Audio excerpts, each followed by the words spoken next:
Welcome back to ILTV on the Hour. We are live from Israel, bringing you the biggest headlines of the region.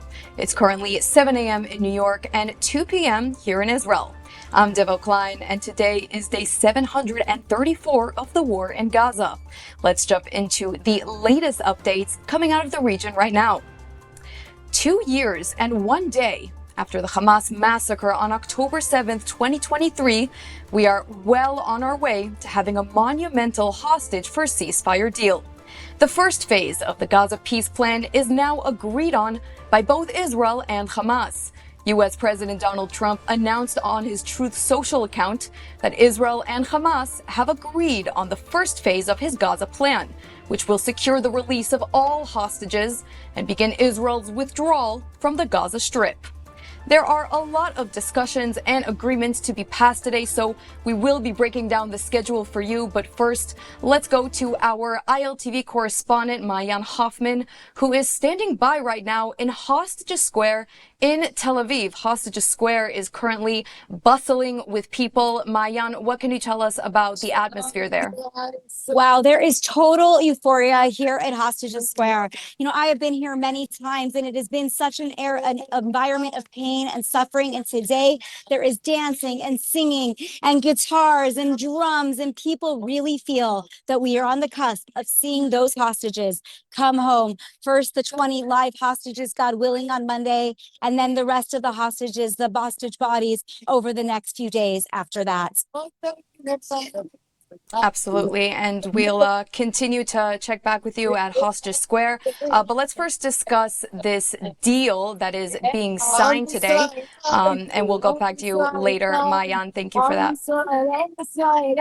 So the deal that is being signed today, the cabinet and coalition will meet today to give their final approvals to the deal. After the Israeli military and political echelon approve the deal, the implementation will begin no later than 24 hours after agreement. Now, within 24 hours, the IDF will begin to withdraw, and within 72 hours, we should be seeing the release of all 48 remaining hostages, both living and dead, with the 20 living being released in the same day. Now, with the withdrawal of IDF forces, a massive campaign to facilitate the entry of 600 humanitarian aid trucks will be underway. Trump declared on Truth Social that, quote, all hostages will be released very soon, calling it, quote, a great day for the world. Trump's announcement follows confirmation from Qatari mediators who claim that all implementation mechanisms have been agreed upon by all sides.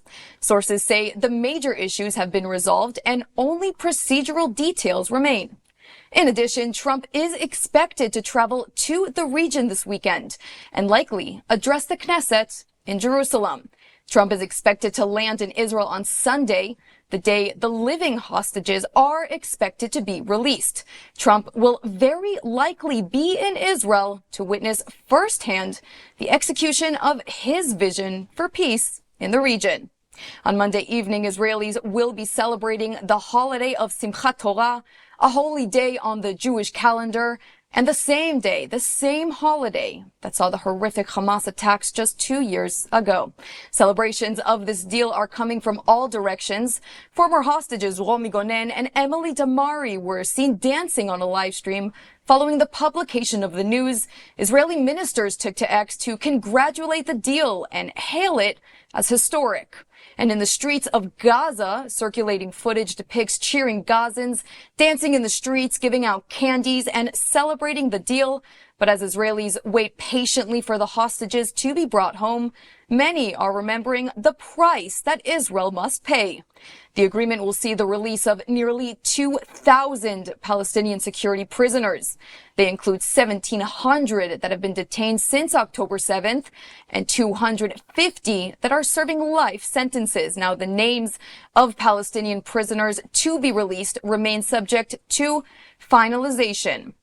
And we're going to hear soon from the families of the hostages and what they are saying. But first, I'd like to open a discussion with our panel of experts today. I am joined by Dr. Eric Mandel, founder and director of MEPIN, and veteran journalist Ben Dror Yamini. Apologies for that. Thank you both for joining us today. Thank you for having us.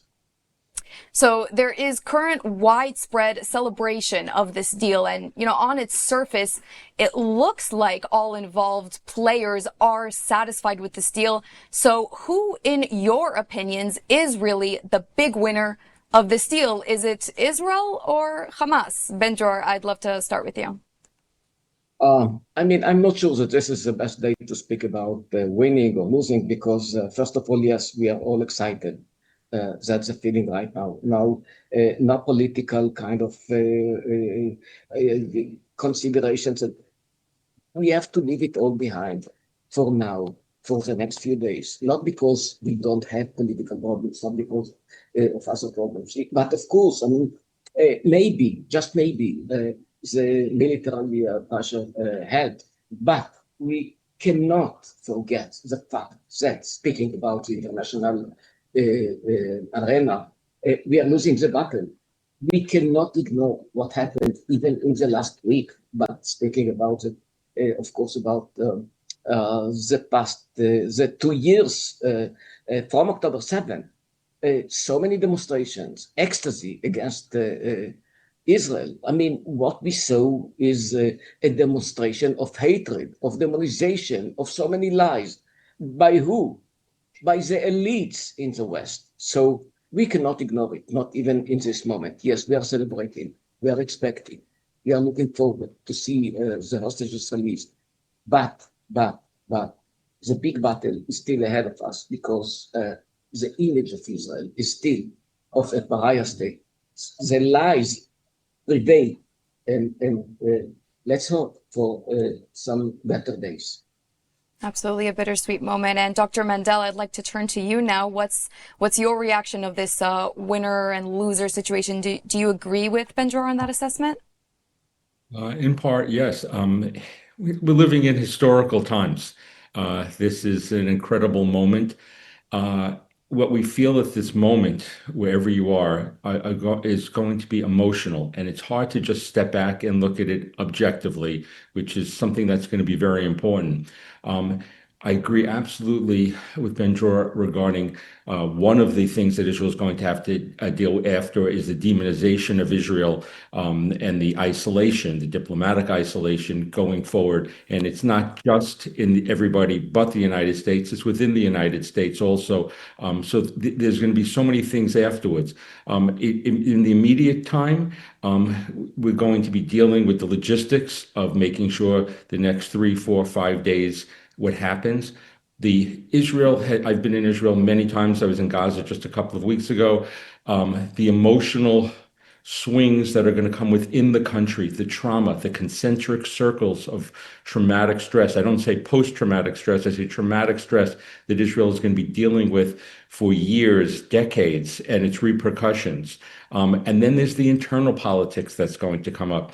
So from one day to the next, you'll have Benjor and I on, and what we'll say today, and we'll say in 5 days, and when maybe some images of hostages come out, the pain that we're going to see.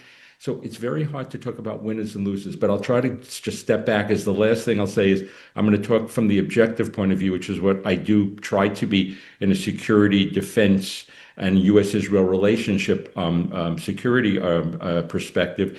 Is you look at this point of time, when you get past the pain, where Israel is, on one hand, it is in an amazing position from 2 years ago in regard to Iran, Hezbollah, Syria, and the degradation of what Hamas is, but at the price that has been paid at this point and how you follow up from it. So winners and losers, there's a lot of winning for Israel, but there's also a lot of losing. The emotional, personal part is devastating. Absolutely, and I couldn't agree more.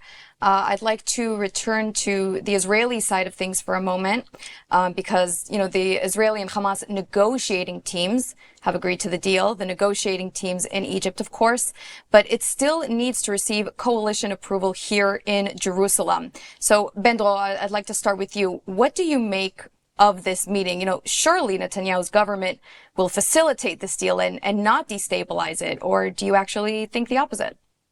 No, I think that it will be approved by the government. Of course, we have this extreme right wingers, they will not support from one hand, but they will not leave the government from the other hand. So there will not be any problem concerning the approval on behalf of Israel. So that's what's going to happen. Yes, political problems will get back to us immediately after.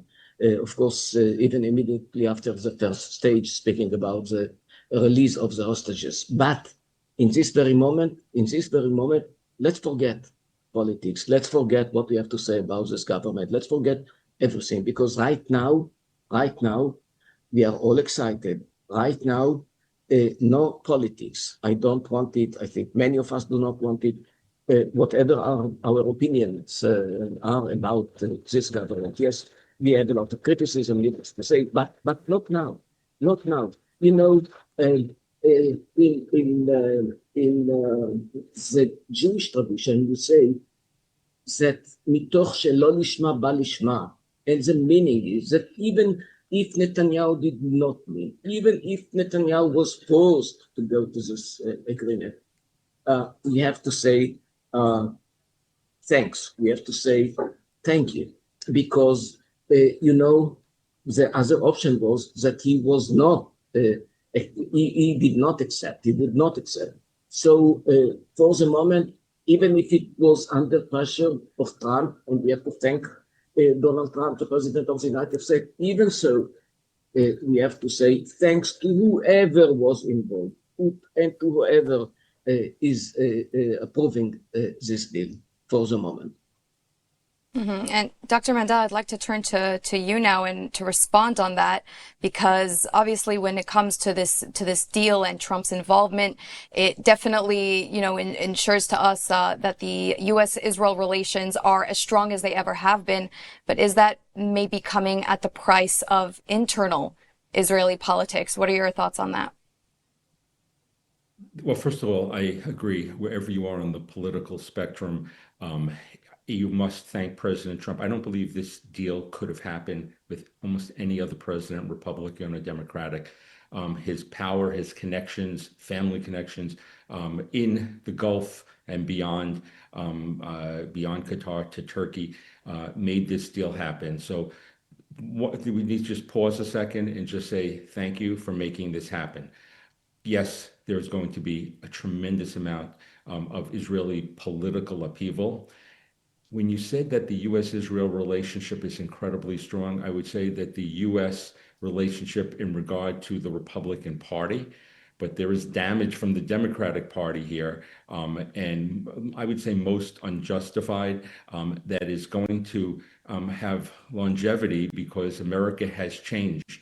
And one of the things to learn from this, and again, we're going to get lost in the details of now, which is really where we should be focused, because the subjective is more than the objective, especially when we see images of the hostages next week, is that we need to realize that we need to repair not just the international relationships from Israel to the rest of the world, which is an American interest, but to repair the Israel relationship, because so many things have been misconstrued, misinformation, disinformation. Just as one example, I was in Gaza a couple of weeks ago. I saw the humanitarian aid. I saw acres and acres and acres of aid, including fresh fruit and vegetables. The quantity of aid was enormous. So now they're saying they're going to have a rush of aid in as if it wasn't there. It was there. It just was in food insecurity because it wasn't being distributed. But that doesn't play with the international community. So it's not that more aid is needed, it's that the aid has to actually get to more people.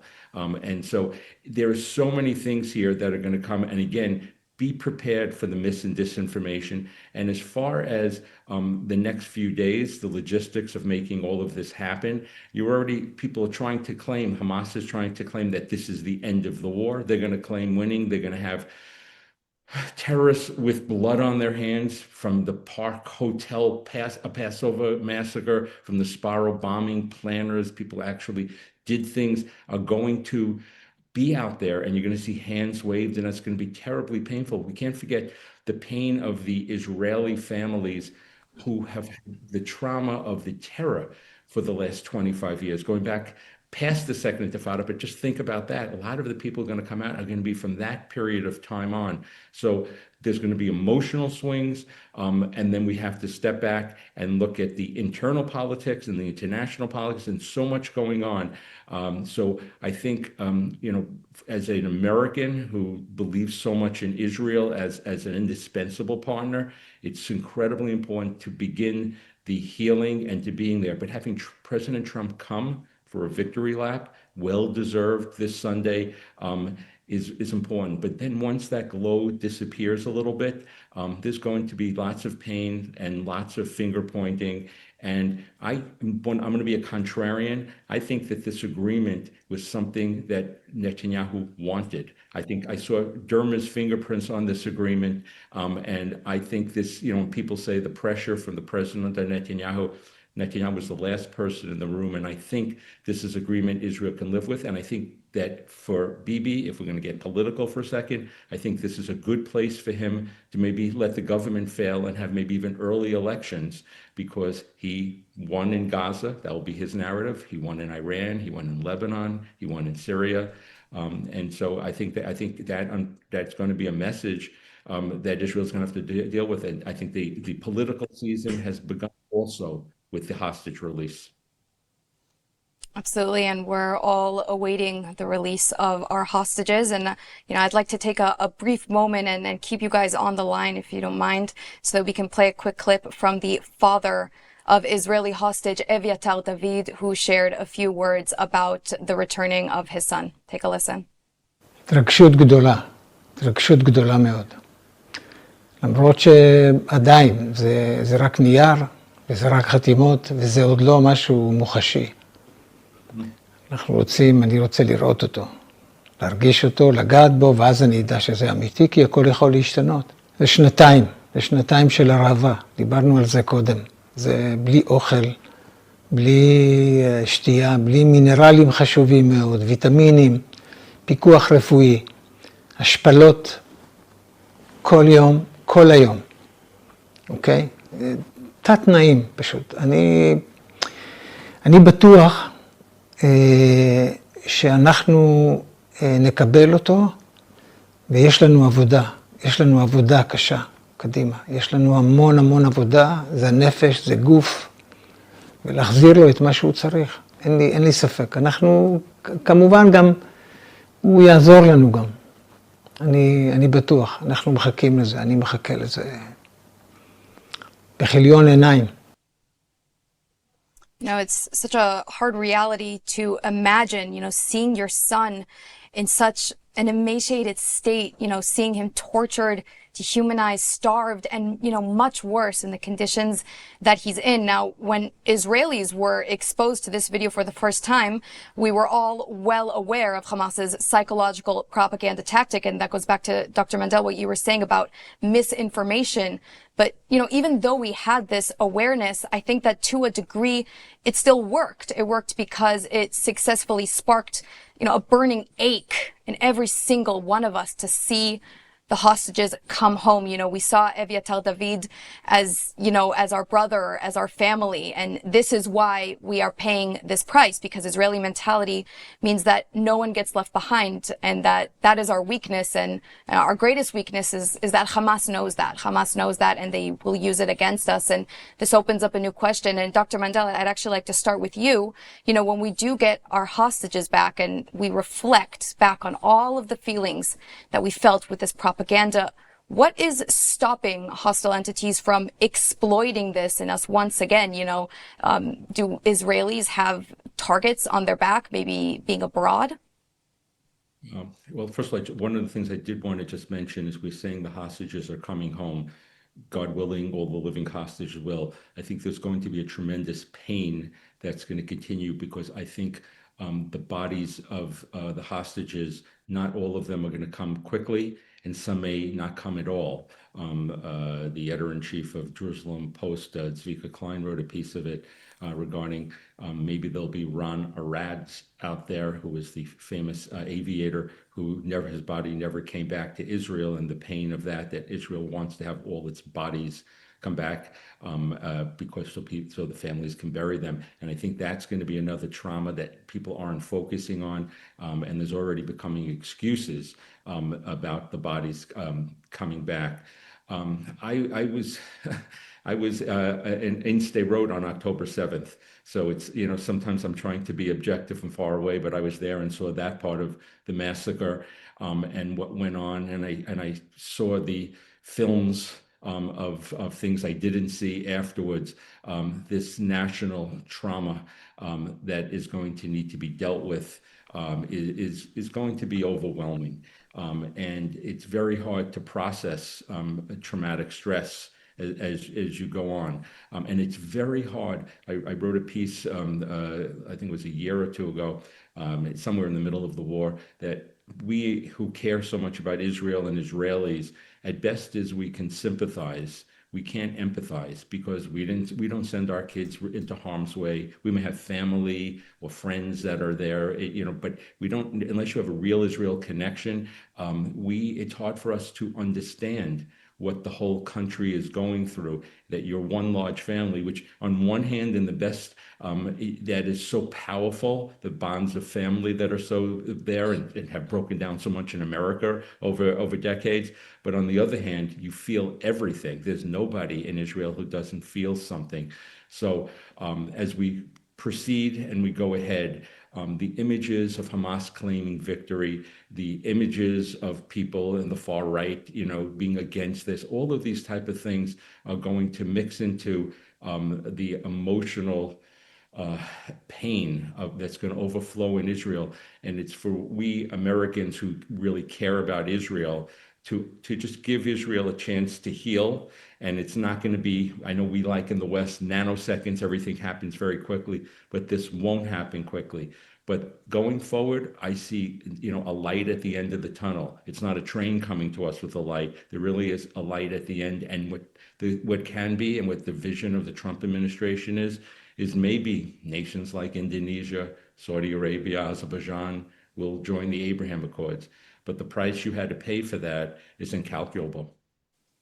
Absolutely. I think I couldn't agree more that it's very easy to get lost in these, mix of emotions. It's a very bittersweet moment, but this is really our chance to prove ourselves as resilient and to get through this. Like you said, Ben-Dror, we're almost out of time, but I would like to get your reaction to that, because you are also here on the ground in Israel. What do you make of the healing process that we're all going to have to undertake soon?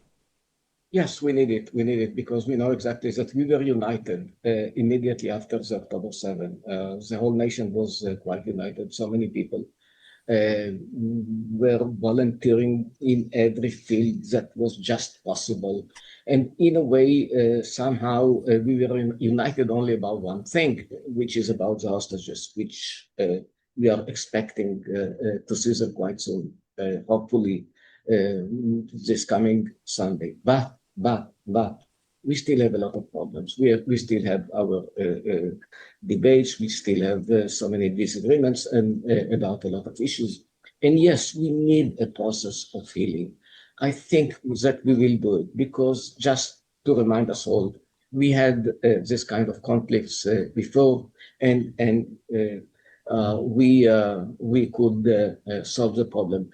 Even now, we are going to solve the problem. Even now, let's forget all the criticisms that we have against the government. And to my opinion, and here maybe I disagree with Dr. Mandel, I think that the criticism is justified, but not now. Not now. Now we have to wait and see what is happening. And if we have to thank Netanyahu, and I'm saying it from a point of view of someone who criticized Netanyahu endlessly, even now, if everything is working, yes, we have to thank Netanyahu and not to criticize Netanyahu. I'm speaking about now. Later on, we will see what is happening, and hopefully everything will be solved. And still, let's not forget, we have a problem with the world, the free world that went crazy against Israel. It's something that it's a failure of all of us, of the government. But first of all, it's about us. And yes, we need a process of healing. Yeah, absolutely. Definitely a process of healing to come, and as much criticism as we may have for Netanyahu and also Trump, you can't forget Trump also has his doubters. These two definitely brought together an instrumental deal that will define the coming generations. I want to thank our panel for joining us today, Dr. Eric Mandel and Ben-Dror Yamini. Thank you both. Thank you. And I want to take an opportunity to go back to Hostages Square, where Mayan Hoffman is standing by with a dressed up individual. Mayan, can you tell us a bit more about who you're standing with over there? Donald Trump. This is actually Gili from Tel Aviv. She said she woke up in the middle of the night, read the news and understood the role that President Donald Trump played, and decided she wanted to pay tribute to the president and thank him for his incredible work. She's been here since 5 o'clock in the morning, walking around, dancing, singing, and taking pictures with the crowd to show her appreciation for the United States. And Mayan, how's the environment over there right now? Are you seeing more individuals, with American flags and dressing up? Is it very patriotic down there? It's super patriotic, just like these two flags, the Israeli and the American that Gili is holding. You are seeing that all over, large balloons, people dancing and singing. This is a day of pure celebration. I think, as Ben-Dror Yamini said it best, there will be time to unpack what really went on here, to look at the deal, to finish the war. But right now, after signing on that dotted line today and getting ready to begin the ceasefire, and hopefully by Monday to get those hostages home, Israel is celebrating. Absolutely. Mayan, thank you so much for joining us from Hostages Square as we go through live on this momentous day. Thank you again. Thank you. Thank you. And just before we wrap up this broadcast, we have a quick message from our partners at the Technion. Have a look. On Rosh Hashanah, every bite of apple and honey holds a quiet prayer. May this year be better. May it be sweeter. But the blessing of sweetness stands on the edge of disappearing.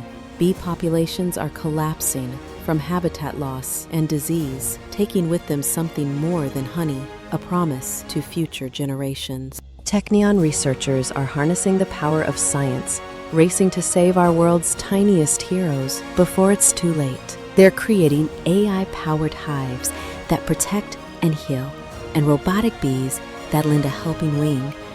L'dor v'dor, from generation to generation, means caring for every link in the chain, keeping the sweetness of this holiday alive. Because tradition isn't just about the past.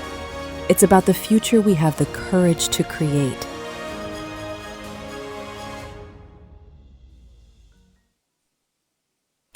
And as we speak, the Israeli cabinet is meeting to discuss this deal, Trump's deal to bring the hostages home and achieve a ceasefire in Gaza. So we're going to go over the schedule just one more time just to clarify. So right now the cabinet is set to meet to discuss the agreement from the Israeli side. After the cabinet will meet, the Israeli coalition, the government, Netanyahu's coalition, will meet to send their final approval. And after both of these bodies can approve the deal, they will send their answers in, lock in this deal, and within 24 hours, we'll start to see Israeli withdrawal. And we're already getting some pictures from the Gaza Strip of IDF soldiers beginning to pack up their stations. We're getting some visuals from the Gaza Strip of the IDF soldiers. They are taking these commands of withdrawal lines, the lines, of course, according to the Trump plan. But there are already images that you can see on your screen right now that we got from the Gaza Strip of the IDF packing up their posts and preparing to withdraw to the agreed upon lines. The IDF will obviously maintain some key corridors in the Gaza Strip that the IDF must retain control over to avoid any potential security threats on Israel's border in the future. And that is a wrap for this edition of ILTV on the Hour. We have a momentous deal on our hands, and there's a lot of news coming out of Israel and the Middle East. So don't forget to check back with ILTV News for all of your updates on all the developments. Scan that QR code on your screen to get access to our ILTV app. I'm Devo Klein, and thanks for watching.